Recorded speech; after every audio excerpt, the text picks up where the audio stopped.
Welcome to the Big Fat Real Estate Checks podcast with Marco Kozlowski, where we help investors like you get the knowledge and skills you need to replace your JOB with passive cash flow for life.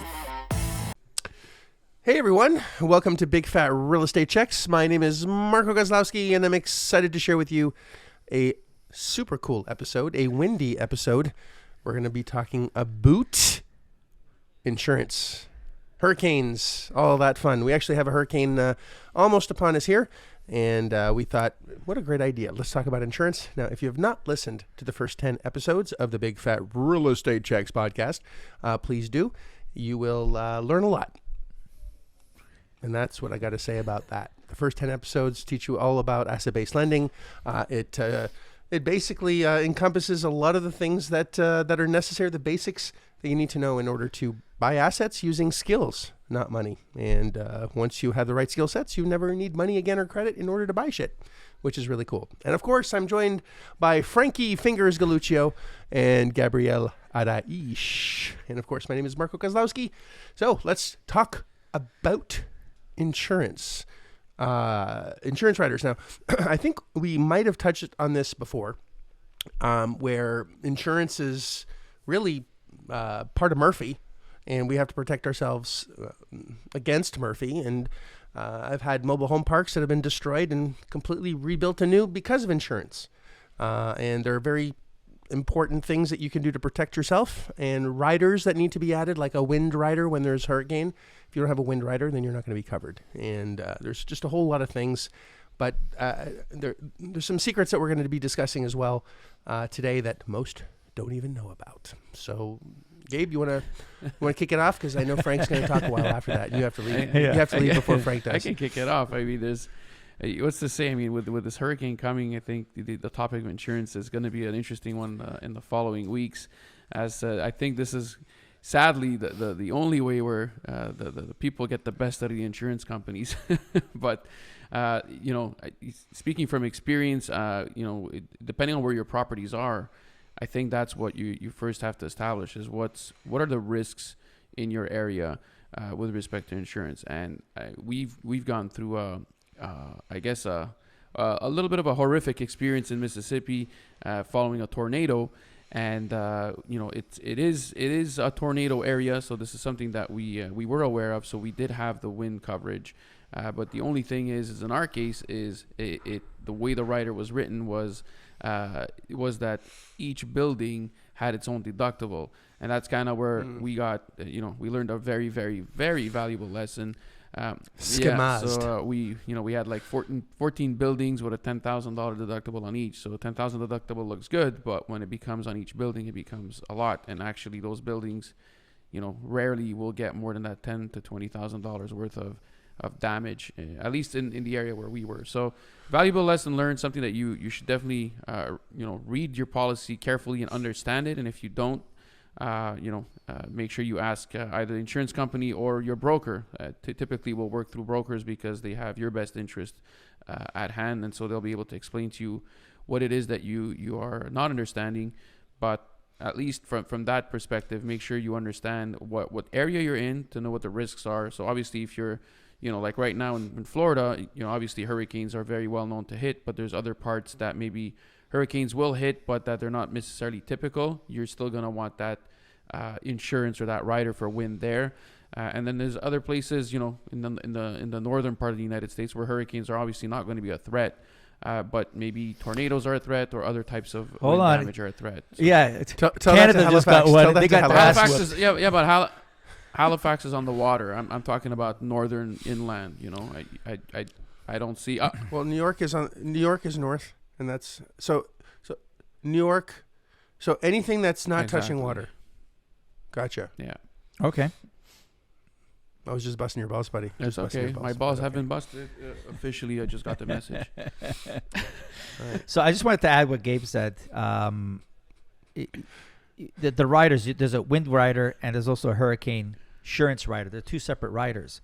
And from my understanding, with a wind rider, if the winds are beyond 75 miles per hour, where it's actually classified as a hurricane, you may not have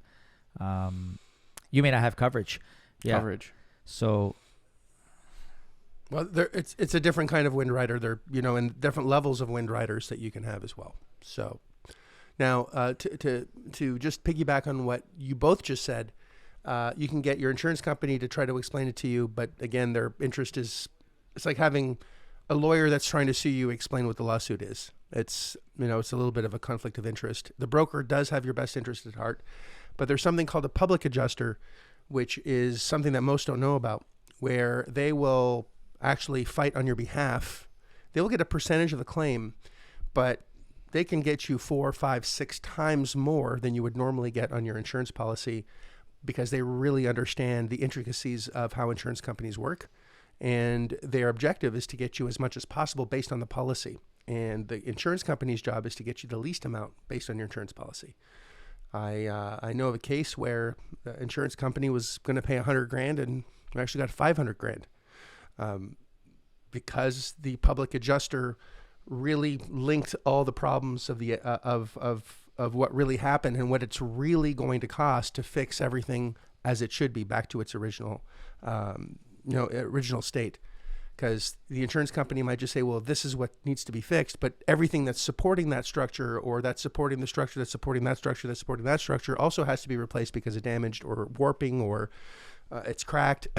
They check everything, and they get you absolutely every penny that you can, and it doesn't cost you money up front. Yes, they take a piece, It's okay. but getting 3 times more, 4 times more, 5 times more, and having to pay 10, 15, 20%, who cares? Yeah, or And just getting something. cost of So doing business. I'm going through this right now with one of my properties in Florida, where I phoned the insurance company. We had some severe. So I'm getting reactions from Gabe and Marco. Well, we couldn't hear you at all. We're You like, know what? trying, what's that, Sonny buddy? And then, Forgive and me, then you I crank was- up your volume. We were at a rock Jumped out of concert our all of a skin. sudden. Yeah. I just Sorry about shat my that. Sorry pants. to the listeners. Yeah, I'm going to go get my messing around Depends. with I'll be right back. Yeah, with the volume button over here, and I guess I cranked it too high. But hopefully, you guys can hear me okay now. But as I was saying, What was that?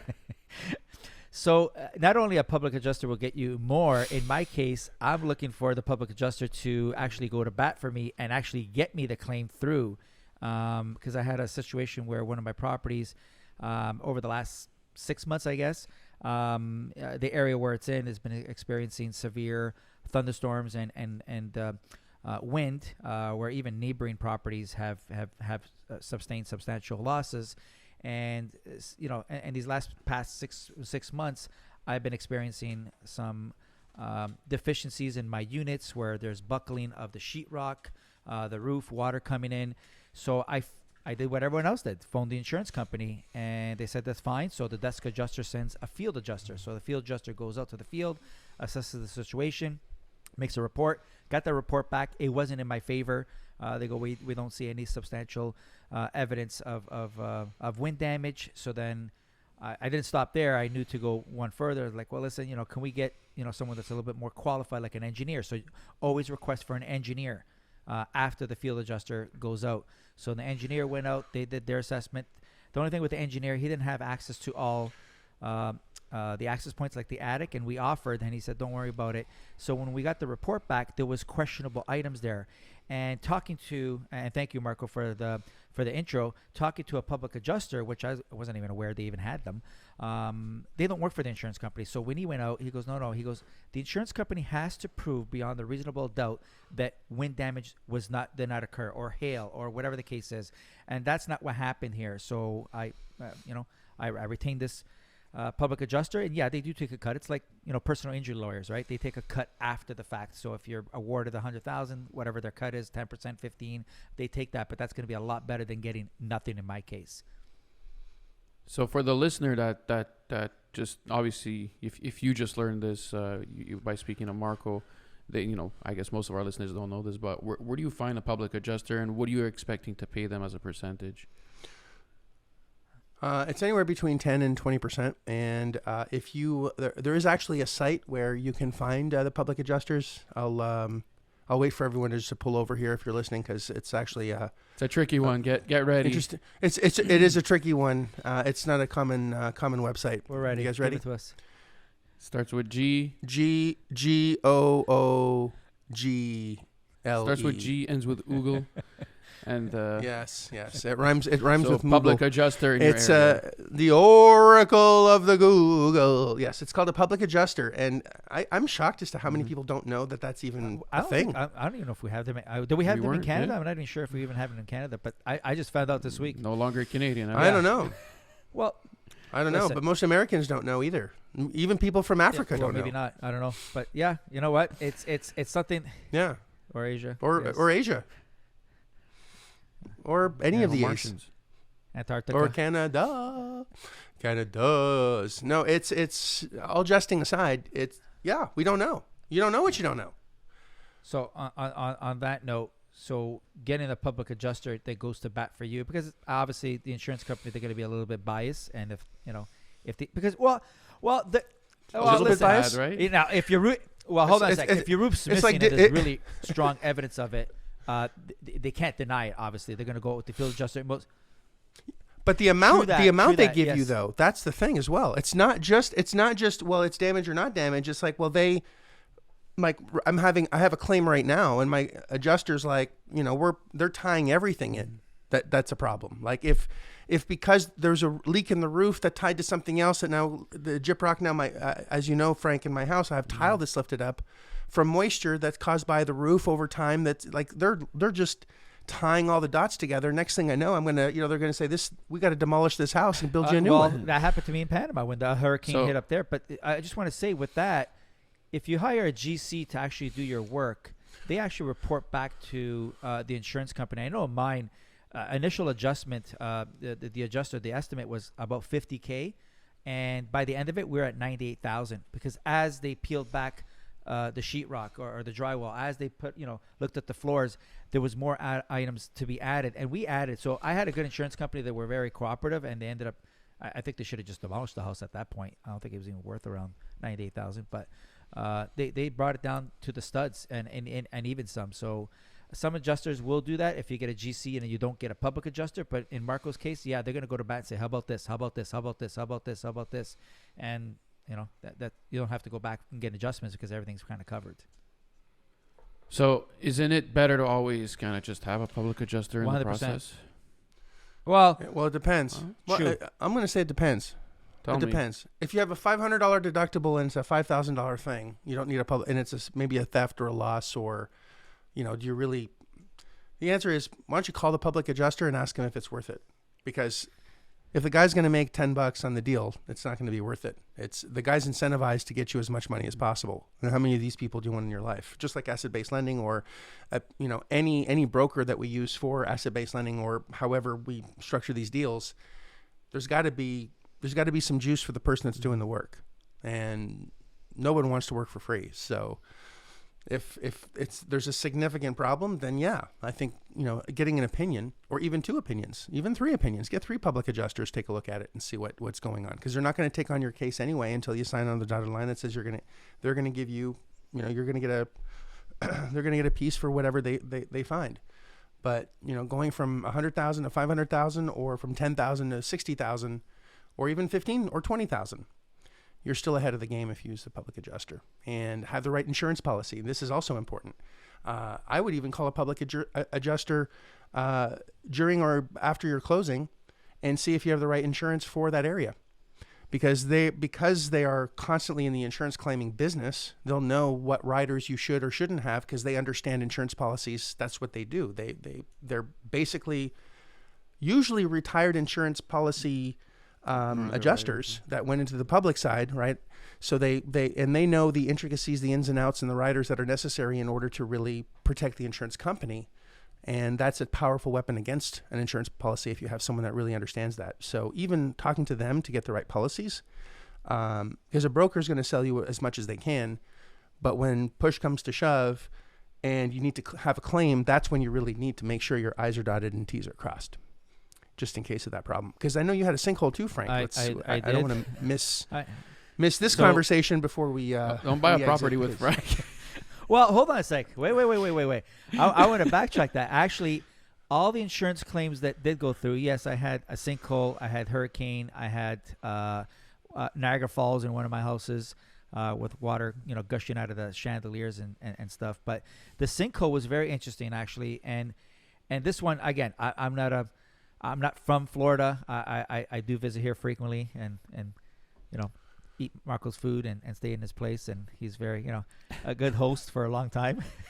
So, That's a portrait of me on your right hand side, by the way. So with the sinkhole, it was very interesting because insurance companies, I don't know back, there was a time where they stopped insuring for sinkholes. Now there's catastrophic sinkhole where it swallows up your house. And then there's sinkholes where there's a cavity underneath your house where you're gonna get settlement issues. You're passing the salt, the things like rolling down the table. But those things they don't cover, so you have to get an additional rider for non-catastrophic sinkholes.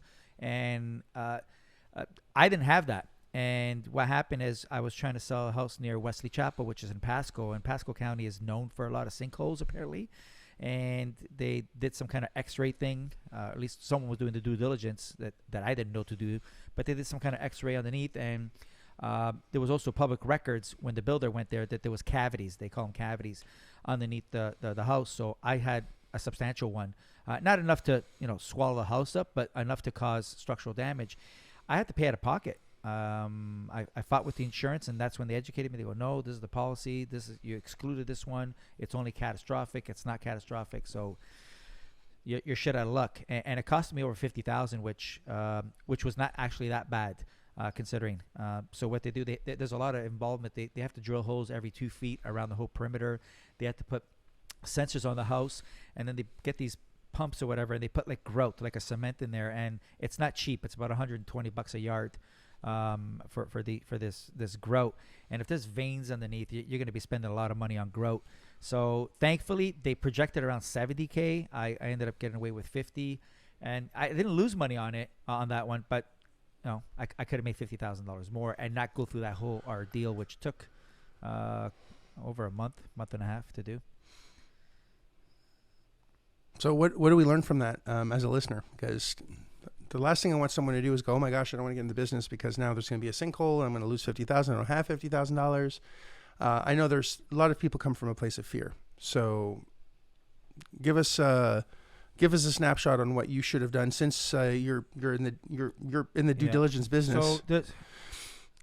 What's the step here? Built, there's a lot of public records that are already done. So the developer, if they purchase a parcel of land, they have to do certain environmental assessments and things like that. And also, if the area is prone to sinkholes, they have to do another test, which basically is X-raying the land.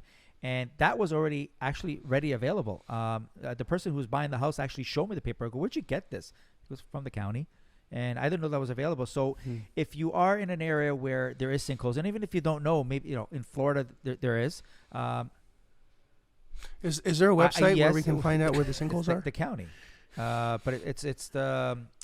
Oh. It's not. But where do I find that? I don't know how to find the county website. And it ends with Google. Oh, exactly. Go to Google. Okay. Yes. Frank didn't get it. Frank didn't get it. You want to ask him again? Yeah. Yes. Hey, Frank, let's try this again. Hey, Frank, is there a website where you can find all these sinkholes Marco, because there information? is. You're in luck. It's called Google, the Oracle of the Google. Yeah. Oh my! So in terms of the proper department, just go to officials' records or something like that, or just talk to someone in the county where you can get that. But it is all available, and I didn't know that was. And if I would have done my due diligence before then, I perhaps would have got the proper insurance, given that it is in an area where it's prone to sinkholes. So, but it's okay. And I had other situations where I did have the proper riders, which are hurricane rider, which is different from wind rider, and just damage or loss of use. And all the other properties that I had the proper riders. I don't want to say I profited from it, but I technically did. One of my houses, two of my houses, I got two brand new houses out of it. And I even got monthly income from the rent that I was losing, as if it was rented. So if you have the proper things Lots in there, of revenue. The world's changing, climate's changing, whatever. You're getting more storms. Maybe it's just going back to normal, whatever it is. But People are crazy, but People if you are have crazy. the proper insurance, don't be scared of it, actually, because I've profited from all of them. Even if a tenant does damage on the inside, if it's over a certain amount, when you're in the eviction process, when you have possession and you show that they've done damage, timing is important here, because once they don't no longer have possession, or if there's a rider in your lease that they're responsible for any damage is going to be criminal over a certain amount, you can enforce that, and actually then you can file a claim that there was vandalism in your house, and that's actually covered by your insurance policy as well. So there's a lot of neat things that you can use insurance for, and if your deductible is smaller than what the deposit was, then technically your tenant has paid your deductible in order to get a new property on the inside. So you can really use insurance as a tool to not only protect yourself, but, and I don't want to profiteer from insurance or things that go wrong, but if you have a mobile home park and a hurricane/tornado destroys everything, your insurance company, and you have the right insurance, your insurance company is going to be replacing each one of those units with newer units. Since if these were units that were done in the 1990s, well, they stopped making those in the 90s, so they got to give you new ones, and new ones are infinitely more expensive than the ones that were in the 90s. And since it's now a new unit, you can almost double the rent for that area. Or sell it at a profit, yeah. Exactly. So, there's so many things that most people are terrified of. Oh, I don't want to go to Florida because of the hurricanes. We've known about this hurricane coming for a while. Easy. Like, it's not, people in California are terrified of hurricanes. Earthquakes. You have no warning with an earthquake. That'll fuck you up, but it is what it is. You live your life, you live where you want to live, and that's that. And use insurance as a tool, and the tools around insurance as tools. It's like the tool within the tool. And just maybe another, I guess something I do when I'm doing my due diligence, it doesn't mean that it's going to help, but it could, is if you ask your seller for their insurance documents, and you'll see what riders they have on, and that might give you some clues as to, like, if Frank's seller had a sinkhole insurance there and he didn't know that sinkholes were around, then Frank would have asked, well, how come there's sinkhole insurance? And then maybe that would have spurred a discussion as to, well, we're in an area that is prone to sinkholes and whatnot. So it doesn't mean it's going to help, but it's worth taking that step, because by reading the different riders that are on there, what the previous seller is actually insuring against, that might give you some clues as to what's going on in that area. Well said. Well said. Well, I guess that's all we have to say about that. Hopefully this was a episode that you enjoyed. Everyone loves talking about paperwork and insurance and wind and destruction. Well, it's that time. We got to go. On the next episode, you're going to be amazed at the secret that we're going to share. I can't even tell you what it is because it's a secret. And stay tuned for the very next episode. Of course, if you like us, love us, please share us. Make sure you comment as well. For some reason, we have like 300 comments that disappeared. I have no idea how. It's very interesting how the oracle of the podcasting world works. But we would love to hear your comments. Give us feedback. Email us feedback, actually, please. If there's a topic that you want us to discuss, we'd be delighted to do that as well. And we appreciate you as a listener, and appreciate you too as well, my brothers from another mother. And it's always a slice. And hopefully I'll not only have a house but food left after Frank leaves. And we'll take it from there. Thanks, everyone. Have a great day. And be your best. That's all you can ask for. If you like this episode of Big Fat Real Estate Checks, then show some love by leaving a comment and a good rating. Also, as a thank you for tuning in today, we've got a special free gift. The journey to passive cash flow for life starts by finding deals, and it's easier than you think. Simply go to getdealsbytuesday.com, enter your email address, and we'll send you a free quick start course called Deals by Tuesday. Even if it's 11 p.m. Monday night, this course will show you how to find discounted real estate deals by Tuesday. It's that fast and simple. Go to getdealsbytuesday.com and start your journey toward life-changing cash flow today. Thanks for tuning in, and we'll see you on the next episode.